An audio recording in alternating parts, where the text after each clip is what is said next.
ഈ നാട്ടിൽ ഫ്ലർട്ട് ചെയ്യാത്ത, സ്ത്രീകളെ ഫ്ലർട്ട് ചെയ്യാത്ത എത്ര ആൾക്കാരുണ്ട് നമ്മുടെ നാട്ടിൽ എന്നുള്ളതാണ്. ഇപ്പോ CPM-ന്റെ മുകേഷ് പരസ്യമായി അല്ലെങ്കിൽ ഒളിവിലും അല്ലാതെയും ഒക്കെ മുകേഷിനെതിരെ എത്രയോ പരാതികളുണ്ട്.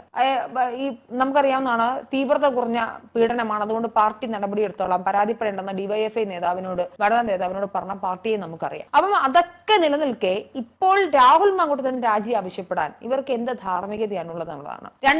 പ്രായപൂർത്തിയായ 2 പേർക്ക് ഉഭയസമ്മതപ്രകാരം ലൈംഗിക ബന്ധത്തിൽ ഏർപ്പെടാം എന്ന് യാഥാർത്ഥ്യമാണ്. ആ യാഥാർത്ഥ്യം ഉൾക്കൊണ്ടുകൊണ്ട് പോകുന്നു. പിന്നെ ഫ്ലർട്ട് ചെയ്യുന്ന ഒരാൾ, അത് ശരിക്കും പറഞ്ഞാൽ ഒരാളെ സ്റ്റോക്ക് ചെയ്യുക, ഫ്ലർട്ട് ചെയ്യുക എന്നൊക്കെ പറയുന്നത് തന്നെ അത് പൂർണ്ണമായും അർത്ഥത്തിൽ തെറ്റാണെങ്കിലും നമ്മുടെ നാട്ടിൽ ഫ്ലർട്ട് ചെയ്യാത്ത എത്ര പേരുണ്ട്. നിരന്തരമായി പെൺകുട്ടികളുടെ ഇൻബോക്സിൽ അല്ലെങ്കിൽ കമന്റ് ബോക്സിൽ അല്ലെങ്കിൽ അവർ പുറകെ ഒന്ന് പുറത്തിറങ്ങി നടക്കുമ്പോൾ ഫ്ലർട്ട് ചെയ്യുന്ന എല്ലാവരും ഉണ്ട്.